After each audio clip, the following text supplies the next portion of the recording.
Je me trouve en France, derrière moi la Belgique, un pays où l'euthanasie est autorisée depuis plus de 20 ans. Et cette frontière, beaucoup de Français ou d'étrangers ont décidé de la franchir pour venir y mourir. Une réalité qui pose beaucoup de questions.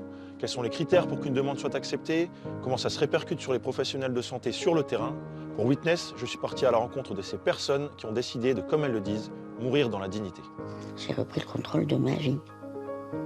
J'ai choisi comment elle finirait. Souvent, les deuils se passent mieux après une euthanasie. Je ne suis pas du tout en train de dire que tout le monde doit faire des euthanasies. Les choses sont très claires, les choses ont été dites, les au revoir sont faits, les merci et tout ça. L'euthanasie ne peut se pratiquer que sous certaines conditions. C'est une possibilité pour le patient, ce n'est pas un droit pour le patient, c'est une possibilité pour le médecin, ce n'est pas un devoir pour le médecin. Bruxelles, le Parlement belge. C'est là qu'a été adoptée la loi dépénalisant l'euthanasie en 2002. Les Pays-Bas et la Belgique sont les deux premiers pays de l'Union européenne à avoir légalisé la liberté de mourir. Le Luxembourg suivra en 2009, puis plus récemment l'Espagne en 2021 et le Portugal en mai 2023.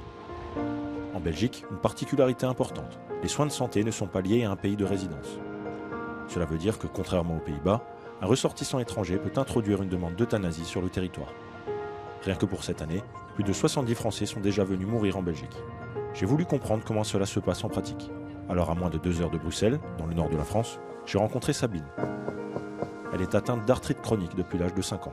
Après 2 arrêts cardiaques, une détresse respiratoire, des douleurs sévères et continues et les doses de morphine qui vont avec, elle a décidé de mourir à 56 ans. François, médecin à la retraite, l'a aidée et conseillée dans ses démarches. Dans les semaines à venir, Sabine s'éteindra en Belgique à la date qu'elle a choisie. J'ai repris le contrôle de ma vie. J'ai choisi comment elle finirait. Je préfère partir dans la dignité, dans le calme, entouré des miens, qu'à l'hôpital, piqué de partout, voilà, avec les miens en pleurs. Non, j'en veux pas, quoi. Donc moi, je suis en paix vraiment avec ça. Je veux dire, ouais, je suis en paix. Avant de savoir que ça serait possible, moi, je me couchais le soir en me disant, ça serait bien que je me réveille pas demain matin. Maintenant, je me le dis plus parce que je sais que j'ai la date. Je sais quand est-ce que je me réveillerai pas. Mais donc j'ai plus besoin de dire ça serait bien. De l'apaisement, certes, mais aussi un regret, celui de ne pas pouvoir mourir chez elle en France. Une revendication qu'elle portera jusqu'à son dernier souffle. On n'obligera jamais un médecin, on n'ira jamais lui dire, bon ben, consultation aujourd'hui, ah ben, tu vas aller euthanasier monsieur machin entre telle heure et telle heure. Faut arrêter, quoi. C'est des faux débats, ça. Donc, moi, la seule chose que je demande, c'est qu'on me laisse ma liberté et qu'on la laisse aux autres. Je n'oblige personne à être euthanasié, mais par contre, j'accepte pas qu'on le refuse aux autres.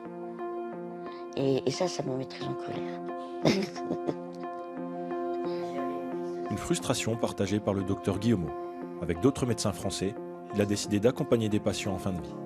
Un chemin qui peut les mener, s'ils le souhaitent, vers l'euthanasie en Belgique. On a créé un collectif ici dans le Nord. Ce collectif, il a deux buts. Le premier, c'est effectivement d'accompagner les personnes, de répondre à leurs questions, d'accompagner également lorsqu'on peut appeler l'ambivalence, c'est-à-dire leur changement d'avis éventuellement, leur remise en cause et pourquoi pas de différer ou d'arrêter ce qu'ils ont entrepris initialement.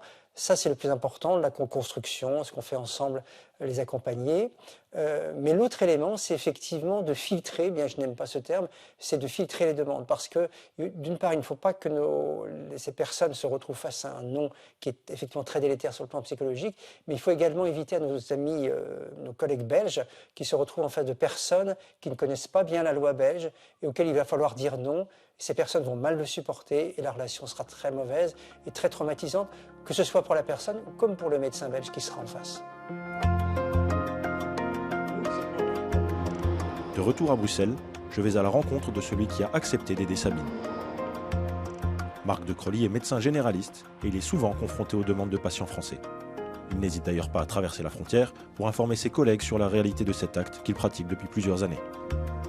Pour lui, l'euthanasie ne devrait pas faire débat. L'obstacle actuel, c'est le corps médical. C'est pas la population.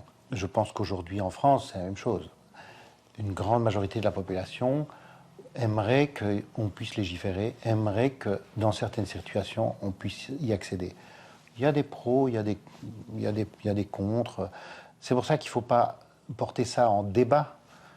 Il vaut mieux essayer d'aller à l'écoute de la demande des gens et essayer de proposer quelque chose qui respecte ceux qui sont contre. Je pense que c'est souvent un petit peu ce que les anti nous reprochent, c'est oui, mais nous, on n'a pas envie. Ben, ça reste une démarche de patient. Le patient ne fait pas la démarche, le médecin ne propose pas l'euthanasie. Ce n'est pas notre rôle, on ne propose pas d'euthanasie. Si le patient ne nous en parle pas, on n'en parle pas. L'euthanasie ne peut se pratiquer que sous certaines conditions. C'est une possibilité pour le patient, ce n'est pas un droit pour le patient, c'est une possibilité pour le médecin, ce n'est pas un devoir pour le médecin.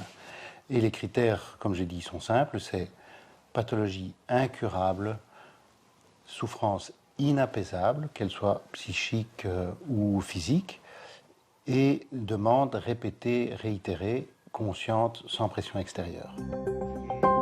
L'année dernière, près de 3000 personnes ont choisi l'euthanasie. Cela représente moins de 3% de la mortalité en Belgique. Si les chiffres augmentent chaque année sans pour autant exploser, les demandes, elles, affluent en nombre, avec parfois des justifications fantasques. Pourtant, l'acte est réglementé et n'est réservé qu'à des patients pour lesquels toutes les solutions alternatives ont été explorées. Un point important pour Jacqueline Hermans, présidente de l'Association pour le droit de mourir dans la dignité. Active lors de la création de la loi en 2002, elle déplore l'image trop permissive attribuée à la Belgique. La loi relative à l'euthanasie en Belgique a été votée en 2002. Donc on a une expérience de quelques 20 ans, un peu plus, par rapport à cette loi qui est souvent, je dirais, caricaturée à l'étranger, principalement en France. C'est le paradoxe, c'est qu'à cause de la caricature qui en est faite en France, des Français pensent qu'il suffit de venir en Belgique, de demander l'euthanasie et de l'obtenir. Alors que même si notre loi est souple, il faut rappeler qu'il y a des conditions. Et le paradoxe veut que, comme nous sommes en Europe, que nous sommes aussi dans l'Union européenne avec la libre circulation des personnes, la France, en quelque sorte, intervient dans les frais d'hospitalisation, que sais-je, par rapport à des procédures d'euthanasie qui ont lieu en Belgique. Donc, ils sont prêts éventuellement, enfin, les responsables français sont prêts à assumer financièrement certaines euthanasies, mais pas prêts à les assumer dans leur propre pays.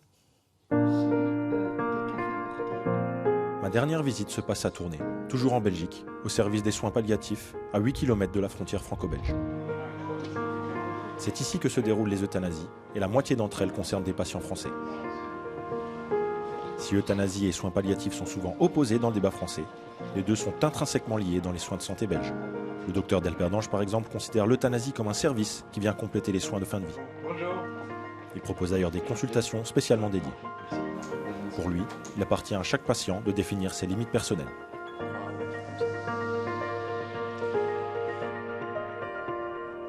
Ce qui me touche moi le plus dans les euthanasies qu'on fait, c'est de me rendre compte comme la reconnaissance que les gens ont. Je suis toujours étonné parce qu'on va faire un geste qui n'est pas anodin et qui est de lui retirer la vie, et que dans quasiment à chaque cas, le patient, dans les heures qui précèdent et les jours qui précèdent, quand je parle avec eux, ils sont extrêmement reconnaissants qu'on accepte de faire ça pour eux. Aussi par rapport aux familles, où je me souviens où il y avait une dame qui était là et ses filles vraiment ont passé la nuit là, et elle était...